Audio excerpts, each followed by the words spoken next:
Olá, esse é o podcast Grávida e Agora. Eu sou a Gabriela, ginecologista e obstetra, Ana Mício, enfermeira obstetra e Juliana, pediatra e neonatologista. Então hoje a gente vai falar como é o papel de cada uma na assistência ao parto. A gente vai começar, eu vou perguntar primeiro para a Ju, quero que ela fale o que você faz na sala de parto, mas eu acho até que antes é importante falar como é que o casal opta, ou o que o casal deveria pensar para optar em ter um pediatra na sala de parto? Bom, primeiro acho que é importante dizer que existe uma importância grande de ter um pediatra na sala de parto. Por quê? E não só ele é importante, como ele é necessário. Por quê? Porque tem que ter alguém responsável por esse bebê depois que ele nascer. Principalmente se ele precisar de algum tipo de reanimação, de algum tipo de ajuda, vamos dizer assim. Para começar a chorar, para começar a respirar ou algum suporte mesmo. Ju, deixa eu te fazer uma pergunta e te interromper. Mas isso é tipo uma regra? Ou assim, no hospital, se não tem o pediatra que vai assistir o bebê, pode ser a enfermeira que é treinada para isso? Como é que é? A recomendação é que tenha um médico responsável, de preferência um pediatra, né? Nos grandes centros, a gente consegue que esse médico seja pediatra e neonatologista, que é a subespecialidade da pediatria que está relacionada a esses primeiros 28 dias de vida, principalmente, né? Então, a gente fala de recém-nascido e depois trabalha em UTI neonatal, se especializa em prematuro e a segmento deles. O ideal seria que fosse um médico pediatra e neonatologista, já que ele é especialista nisso. Por quê? Porque o jeito de entubar um recém-nascido é diferente do que de uma criança. O jeito de reanimar é diferente de uma criança. Muda tudo. Muda o número de compressão que você faz de massagem. Muda a droga. Muda a gente, por exemplo, não faz relaxante muscular na sequência. Existe uma sequência para intubação, né? A gente não faz, por exemplo, relaxante muscular no recém-nascido que a gente faz numa criança e faz num adulto. Então, é tudo diferente, né? A lâmina de um neonatologista, ela é reta. Todas as lâminas são curvas.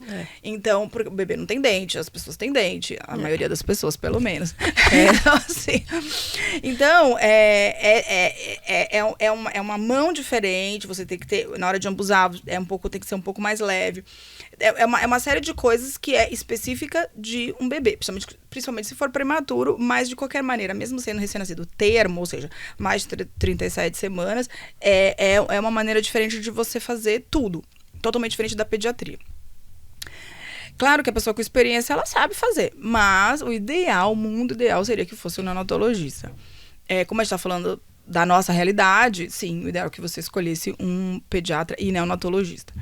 Mas no Brasilzão afora, tem que ter pelo menos um médico responsável. Às vezes é um anestesista, como era antigamente, né? Por exemplo, quando a gente nasceu não existia, a minha especialidade não existia. Era um anestesista que se responsabilizava. Mas é isso, assim, uma pessoa que está acostumada a lidar com um adulto é totalmente diferente de como ela vai lidar com uma criança em todos os aspectos. E aí, assim, ainda dentro da minha especialidade, ainda tem o que a gente chama de golden hour, que é essa primeira hora. Então, esse cuidado de deixar no colo, de ajudar na amamentação. Tem que ser alguém capacitado, alguém que entenda de como fazer isso da melhor maneira possível. Mas quando a gente amplia isso aí para o mundo, para o nosso país, que é tão diverso e em algumas situações tão... Desigual, né? Desigual e limitado, bom, tem que ter um médico, é isso que é importante, né? E sim, uma enfermeira capacitada, até onde ela consegue ir? Ela consegue aspirar e ambusar. Mas ela não entuba. Ela não entuba, não faz droga, não massageia. Não massageia? Eu achei que ela massageasse. Ela pode auxiliar, mas ela não pode... Ela não é responsável pela mensagem. Por isso, entendeu? Tá, entendi. Então ela consegue ambusar até que chegue um pediatra, por exemplo, até que chegue um profissional. Entendeu? Porque o mais importante é oxigenar?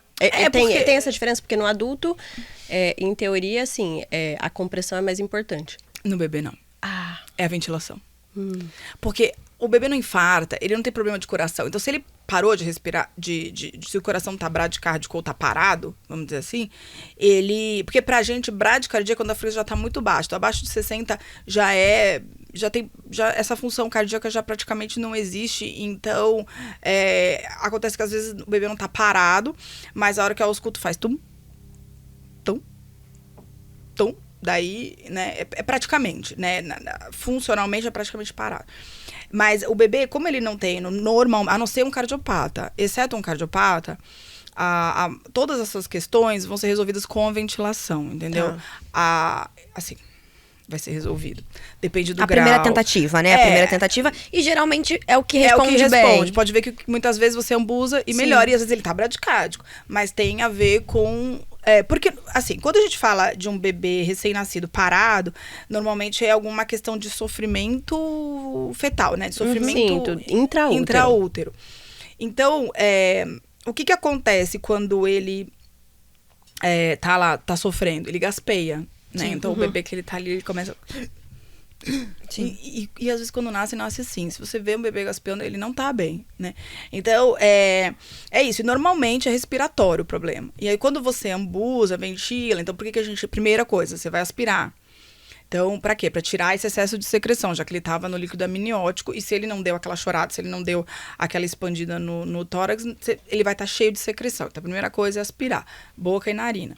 E aí, depois, você vai começar a ventilar. E a primeira ventilação é com o ambu, né? Que é um aparelho que tem... é a VPP, né? Que começa com VPP. Que é um aparelho que tem um bocal, uma câmara com ar e você pode conectar no oxigênio ou não. Então, na sequência determinada de reanimação neonatal, determinada pela Sociedade Brasileira de Pediatria, é para ser feito primeiro sem oxigênio. Sim. Então, você primeiro ambusa, e aí depois você vai colocar o oxigênio, e aí depois, caso não, aí vai avaliando respiração, frequência cardíaca. Não melhorou, não recuperou, aí você vai entubar. Aí entuba e ventila, não recuperou, aí você vai começar com massagem e droga, né? Então a massagem vem bem depois de 3 vezes, pelo menos, que você deu oxigênio de formas diferentes, né? Que você já ventilou, às vezes ventilou sem oxigênio, ventilou com oxigênio, intubou. Pra ventilar lá dentro, né? Porque às vezes depende da situação, mas principalmente quando é prematuro, às vezes a ventilação, ela não dá conta de abrir aquele pulmão. Entendeu? Porque você precisa de uma pressão muito alta. E daí você intubando, você consegue melhor. E também porque, às vezes, ele tá muito hipotônico, muito rebaixado, assim. Como se fosse um adulto inconsciente, né? Ele tá muito rebaixadão. Então, ele não tem drive, que a gente chama. Então, assim, sozinho, ele não faz as ventilações. O cérebro não tá preparado para responder aquilo, né? Não tá. Então, aí entra também a intubação. Porque, às vezes, você ambusa e ele recupera. Só que você parou... ele volta a rebaixar. Exatamente. Então, como você fica nisso, aí você já sabe que vai ter que entubar, porque ele não tá aguentando sozinho, entendeu? Entendi. E às vezes você usando um CPAP, que aí quando vai pra UTI, você colocando o aparelhinho, sustenta um pouco melhor. Então, depende do caso, depende muito, você vai sentindo ali na hora. Mas tem essa sequência bonitinha pra você seguir, que um pediatra sabe, ele pode, a gente tem que ter, inclusive a cada 2 anos tem que atualizar esse certificado de reanimação neonatal, né? Então, o pediatra, a cada 2 anos, tem que estar se atualizando e tendo esse certificado sempre... Mesmo sendo neonato? Mesmo sendo neonato. Eu não sabia. E nos grandes hospitais, você não consegue nem fazer seu cadastro se você não tem. E quando o meu tá expirando, eles me ligam, olha, preciso de um novo certificado. Senão, eu perco o meu cadastro, né? Então, para ter cadastro em todos os hospitais. Acho que é importante, né? E aí? Mas assim, a gente tava falando da consulta pré-natal. Eu acho que o mais importante quando você vai escolher um pediatra é você entender que assim que você sair do hospital, você vai precisar de um. Ou lá dentro do hospital você já vai precisar, mas você até pode usar o do hospital, né? Putz, não pensei nisso, ninguém me orientou, meu obstetra não me orientou, ninguém me falou sobre isso, tô com o neném no colo, tudo bem. Lá você vai ter... obrigatoriamente, em qualquer hospital que você esteja, seja ele público ou privado, você vai ter um pediatra responsável pelo seu bebê. Só que aí, depois de 2 a 3 dias, você vai embora e você não tem mais ninguém. E a orientação é em até 7 dias, e às vezes antes, né, retornar. Ir com o bebê no pediatra. E isso, ninguém fala. A mãe fala, o quê? Eu vou ter que marcar um pediatra em até 7 dias? Porque essa informação quase ninguém tem, né, gente? Assim, a realidade é que a gente aqui volta a falar de uma população que é privilegiada, né? Que tem muito acesso. Porque a realidade, eu trabalhei anos em posto, né? Em clínica. E aí era o seguinte, nasceu o bebê... aquela mulher, ela até tentava ir na clínica, só que não tinha vaga pra marcar. Então, aquela consulta que tem que acontecer até 7 dias, acontecia ali com 10, acontecia com 12. Então, é outro esquema, né? Por isso que elas se assustam. E assim, o que vai acontecer? Eu acho que, assim, esses primeiros dias que ela tá em casa, são os dias mais importantes. Sim. Porque você não sabe o que fazer, pra começar, né? Você realmente não tem experiência naquilo na grande maioria das vezes, quando é seu primeiro filho. E o que vai acontecer? Lembra que em 3 a 5 dias do pós-parto tem a pojadura, que é a descida do leite. E mesmo que as coisas estejam bem no hospital, vai dar ruim a hora que descer o leite, com certeza. Em algum momento você vai ter mais dor, você vai ter empedramento, você vai precisar de alguma orientação. Né? Então, é muito importante que ela tenha alguém para pedir ajuda, né? Nem que seja uma consultora de amamentação, até ela achar um pediatra que ela queira, que ela goste, porque daí, dentro da pediatria, assim como dentro de qualquer especialidade, tem vários perfis, tem vários tipos de médico. E é uma coisa que eu sempre falo na consulta pré-natal. Tem que bater. Você tem que gostar de mim. Se não fique comigo. Não fica. Vai procurar outra pessoa. Porque precisa. Porque não adianta falar pra você fazer uma coisa e você... essa médica aí... eu não vou fazer, não. Aí... não existe relação, não existe vínculo. E quem sai perdendo, muitas vezes, é o bebê. Porque, às vezes, você vai procurar uma outra alternativa. Vai procurar no Google, vai procurar no Instagram. E você tem que lembrar que orientação de Google, orientação de Instagram são orientações gerais. Eu também faço orientação no Instagram, mas são orientações gerais. Elas não têm nenhuma relação com a orientação que eu faço pessoal, individual para cada bebê e para cada mãe. Exato. Às vezes eu tô falando uma coisa no Instagram, eu falo, esquece isso. Para você é isso. Porque cada um tem sua complexidade, né? Porque não é uma caixa, né? Tipo, os bebês não estão dentro de uma caixa e todos seguem a mesma coisa. E nem aquela gestante, né? Não, e precisa ser avaliado. Ela pode ter cirurgia. É tudo. Tem exatamente. Às vezes, não nasce comigo, mas a pessoa me manda mensagem. Você consegue me ajudar? Eu vou passar com você daqui a 2 dias. Mas olha, tem isso, que pegou meu telefone com alguém. Eu falo, não posso te responder. Porque não tem como responder. Como que eu posso falar de um bebê que eu nunca vi? De uma mulher que eu nunca vi, de um seio que eu nunca vi, de um freio que eu nunca vi. Não tem, assim, eu falei, se eu falar qualquer coisa, mesmo uma orientação geral, eu posso estar falando a maior besteira do mundo. Exato. Né? Então, uma coisa é você postar lá orientações gerais pra pessoa ter informação, mas isso não é suficiente pra você achar que você vai conseguir, com isso, levar em casa, porque é totalmente diferente. Você precisa de algo individualizado, né? Tem cirurgia na mama? Não tem. Você tem alguma outra cirurgia bariátrica? O freio é curto, o bebê abre a boca, o bebê consegue sugar. Tem bebê que nem encosta no seio. Eu já tive bebê paciente que nem encostava no seio da mãe.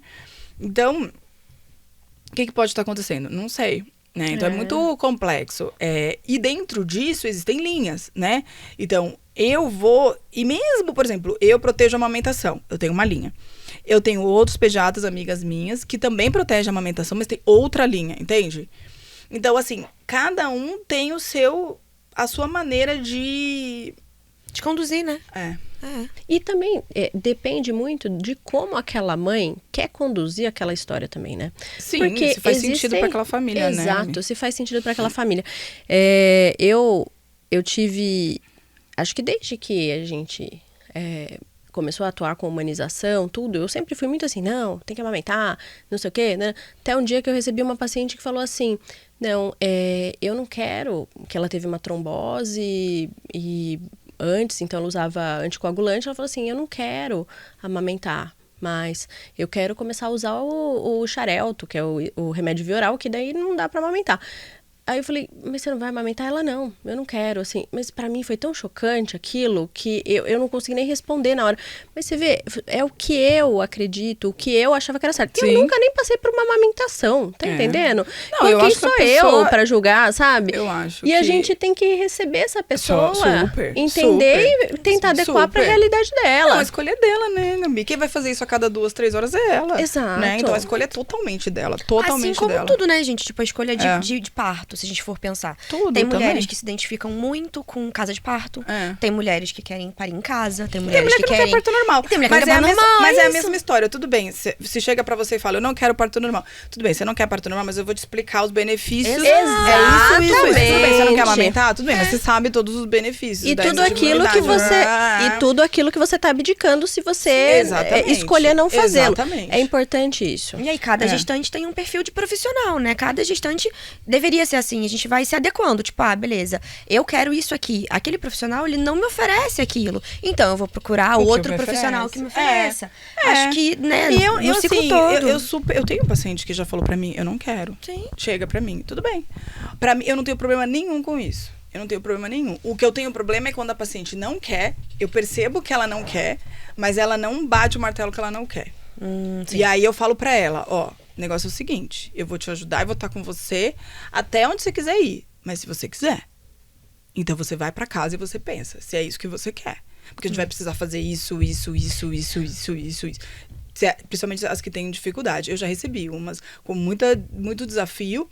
E eu falei, ó, isso que você tá fazendo é fingir que tá tentando. Eu falo mesmo. Isso que você tá fazendo é fingir que tá tentando. Você quer? É assim.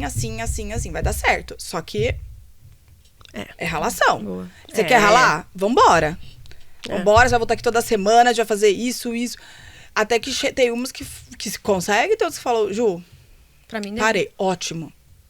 Ótimo. Você sabe que você tentou até o final, que você fez tudo que podia, você usou todos os artifícios, a gente te ajudou e foi a sua escolha parar. Pra mim tá tudo bem, não tem problema nenhum nisso. Exato. Mas você também vai ficar resolvida no sentido de, pô, eu tive todo amparo, Foi fiz meu tudo limite. e não rolou. E tá tudo Boa. bem. É Você não vai ser mamãe pior por causa disso, nem melhor, e tá tudo bem. Vamos seguir aí, que tem um monte de coisa pra vir pela frente.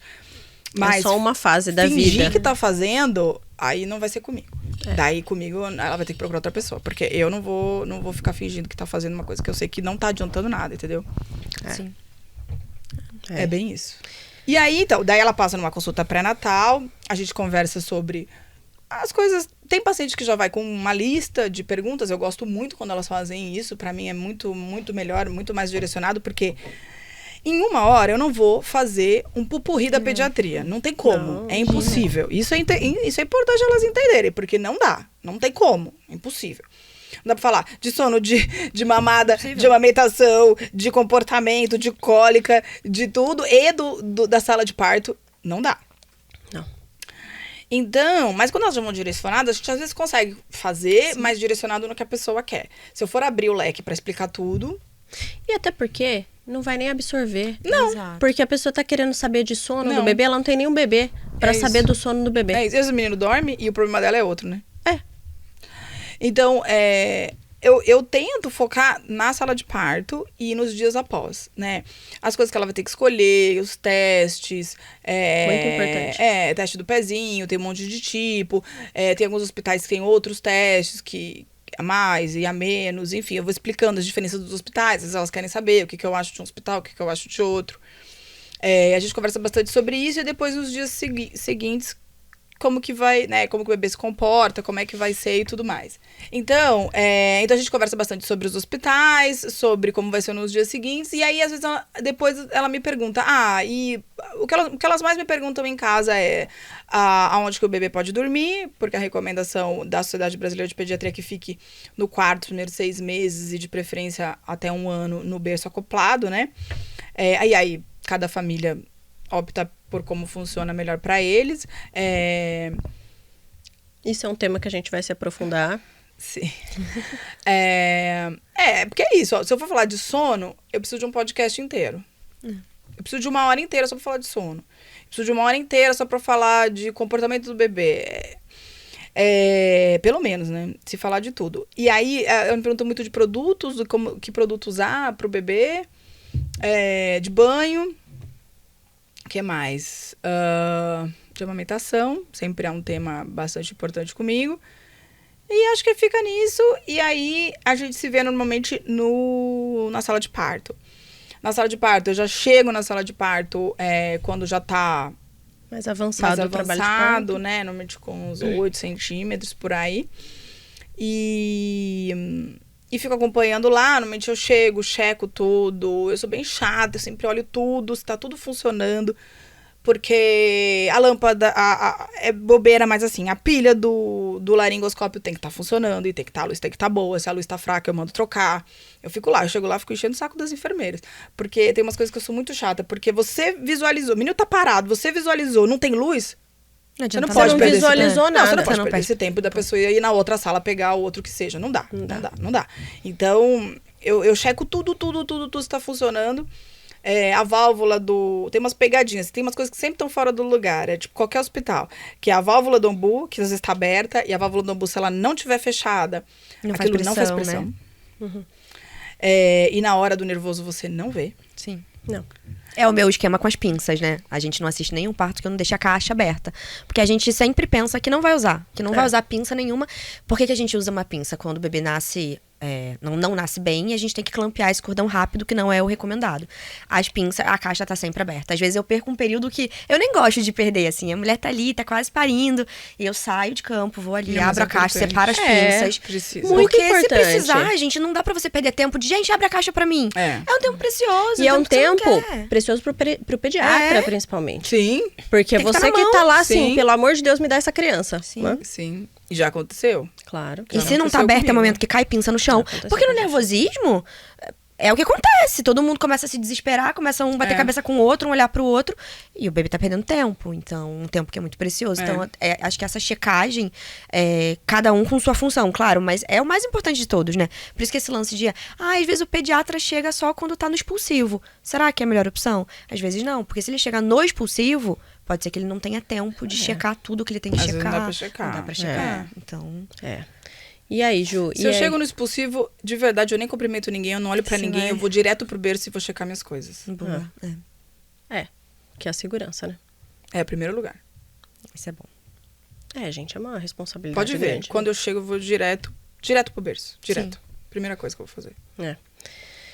E aí, na sala de parto, Ju, o objetivo, na verdade, é assim, né? O bebê nasceu bem, Não fazer nada. não fazer nada. Olhar, né? Você ausculta quando você bota ali, ausculta, tal, né? Porque eu tenho o hábito, por exemplo, o neném nasce, eu já boto a mão no cordão e já fico assim, não, a frequência tá boa. a frequência Eu tá também boa. faço isso, mas depois eu ausculto.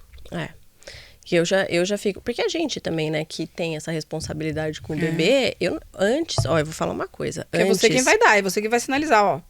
Tá brade aqui, né? Antes, eu vou falar uma coisa. Antes de ter assistido o renascimento do parto, eu nem pensava no neném. De verdade, olha que eu fiz fetal, né? Mas eu o não Gabi, pensava isso é um no erro bebê. bem clássico dos obstetras, né? A gente... É um erro clássico dos obstetras. Quando eu assisti o primeiro filme do Renascimento do Parto, aí eu vi e falei assim, gente, aquele bebê fica naquele berço. O obstetra dá e você nem sabe o que aconteceu. Você só tá pensando na cirurgia ou pensando em como aquela mãe tá, se ela tá passando mal com anestesia, o que tá acontecendo. E a gente não olha. Hoje em dia, assim, pra mim, eu já tô assim, ó, no bebê, já tô vendo assim, óbvio, tô olhando se a mãe tá sangrando, não sei o quê, mas eu já tô pensando, meu, pediatra aqui, tal, vejo o cordão. Às vezes até assim, né? A gente tá com a mão no cordão e o bebê ainda não deu aquele chorão, né? Daí você já tá até assim, As pinças assim, segurando. clampeia, ansiosa, clampeia. Daí vocês, não, tá tudo bem. Eu até fico assim, Jesus Cristo, tá tudo bem. Porque não tá tudo bem. Fica me olhando, porque assim, você, né? justamente, porque a gente quer que todo mundo saia bem, né? O Claro, objetivo né? de todo mundo ali sim. da sala de parto não é assim, que a mãe tá viva. Não, é que o bebê saia bem, que ele tenha o potencial que ele vá ter pra ser, sei lá, o Einstein, se ele for, sabe, dos neurônios, se os neurônios estão bons, etc. E que tipo de bebê você tá entregando pra aquela mãe, né? Porque não faz sentido você conseguir... Isso é uma birra que eu tenho bem grande, dependendo da equipe. Tipo assim... Ai, que parto lindo. Ai, foi maravilhoso. E o menino bebê não tá horroroso. dá licença, né, Exatamente. gente? Dá licença, Eu sem concordo. noção, né? Isso é um negócio que me dá uma irritação, assim, enorme. Também acho. Gente, vocês estão tudo louco, né? O Porque objetivo, como que eu faço? o objetivo não Exato. é o parto, o objetivo é o nascimento do bebê saudável, ponto. Cara.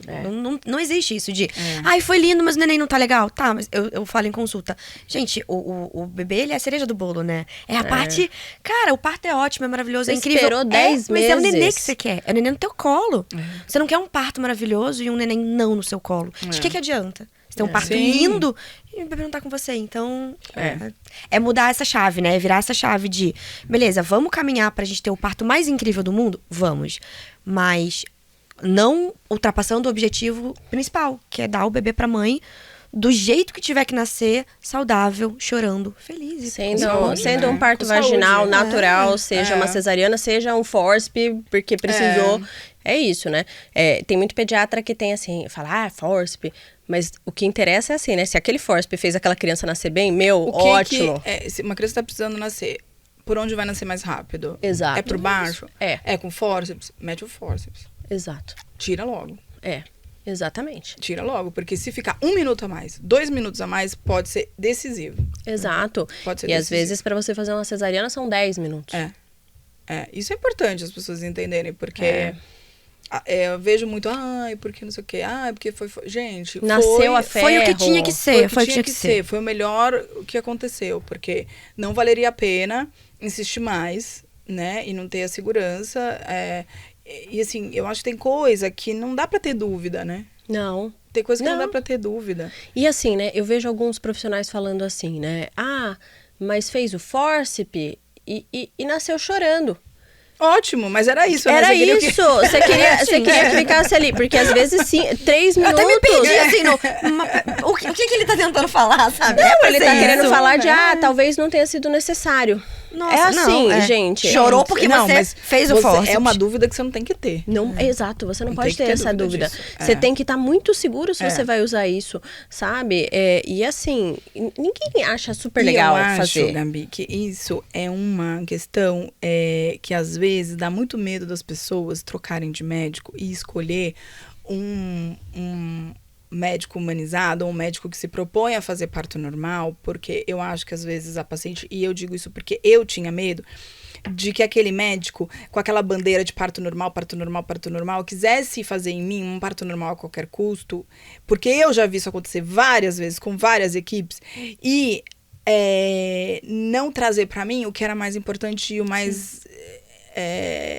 e o tesouro da minha vida, que eram meus filhos. Então, em nenhum momento o parto vai estar na frente de uma criança saudável. Em nenhum momento. Nenhuma hipótese. Nenhuma circunstância. E não é porque eu sou pediatra, claro. Eu sou pediatra não, a gente também. Mas pra qualquer um deveria ser isso.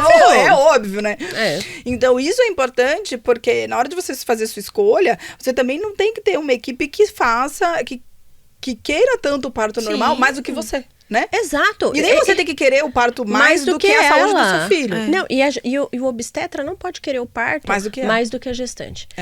Porque já aconteceu com a gente de chegar a um ponto em que a gente falou, olha, vamos fazer isso, um exercício, tudo. E o bebê bem. Aí chegou um ponto, ela falou, não quero, já não faz mais sentido pra mim. Sim. E é a hora que você fala assim, que eu aprendi inclusive com uma doula, que é a Kátia Silene. A Kátia Silene uma vez... Kátia é maravilhosa. Ela virou pra mim e falou assim... Isso no começo, quando eu comecei a ir atuar no parto humanizado, ela falou assim, amiga, a gente não pode querer mais do que a paciente. Ótimo. E assim, isso é uma regra, assim, que eu tenho. Chega um ponto em que eu acho que é importante, por mais que às vezes você, dentro do parto, a maior parte das vezes, a gente não oferece analgesia para paciente, a gente espera, a gente dá todas as armas que ela precisa para saber se ela quer ou não. Uma vez ou outra que você fala, olha, talvez seja bom, porque a gente já fez de tudo, de posicionamento, de spinning babies, de tudo.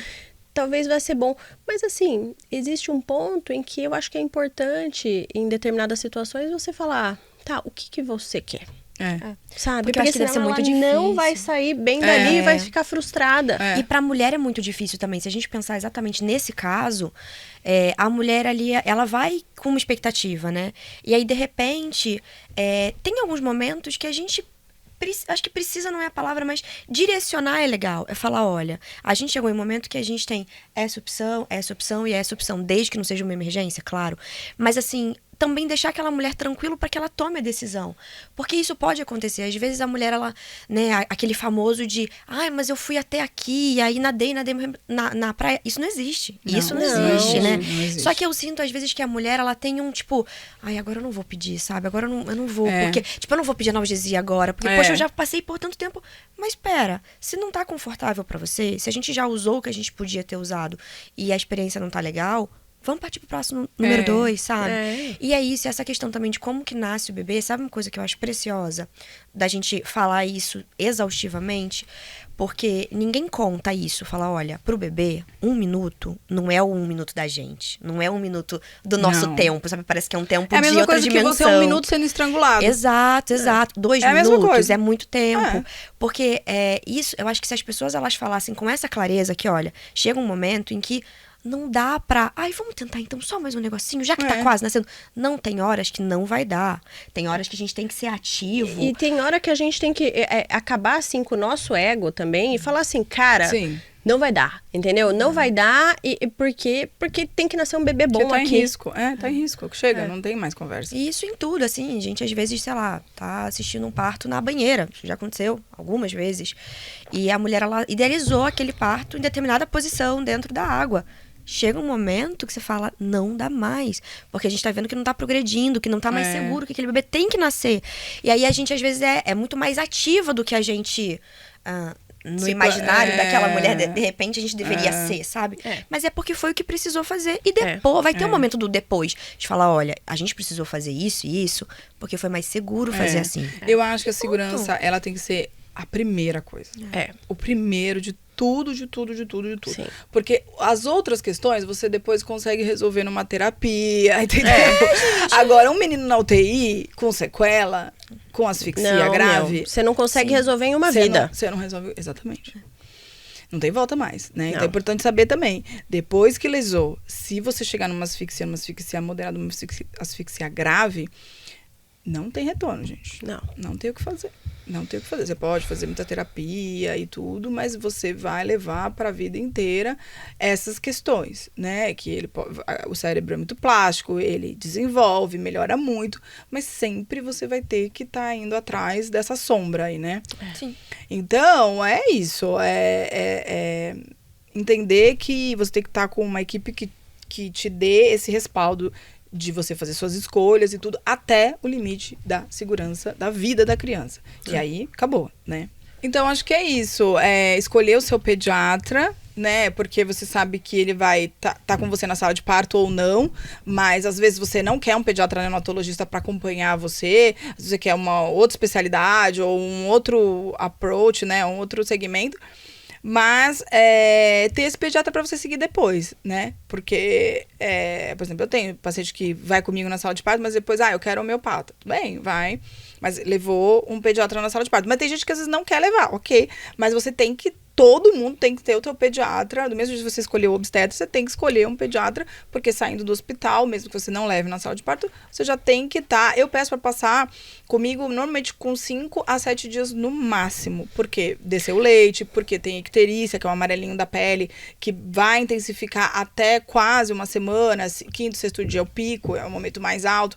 E aí você tá, né? E aí tem a amamentação e tudo isso. Então, eu peço para estar vindo logo comigo. E aí depois normalmente volta no retorno. Então, ter o seu pediatra, escolher alguém que faz sentido para você, que faz sentido para sua família, para depois você seguir, é de grande importância. Tão importante quanto escolher o obstetra, porque depois o obstetra não vai mais poder te ajudar nisso. Não. E aí você vai precisar de alguém para, né, levar, se tiver alguma emergência, se tiver alguma dúvida, às vezes precisa ir antes, e você tem alguém para te amparar e para estar te auxiliando aí nesse caminho que vai durar muito tempo. E as pacientes que dependem do serviço público, por exemplo, é importante que elas saibam que elas têm que fazer esse retorno também dentro desse período de 7 dias. Não necessariamente vai conseguir, porém que ela tem que ir atrás disso, né?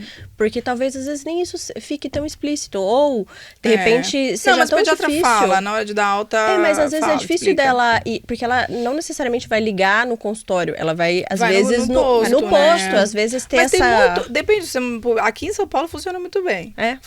Funciona assim, elas conseguem até 15 dias passar tranquilamente.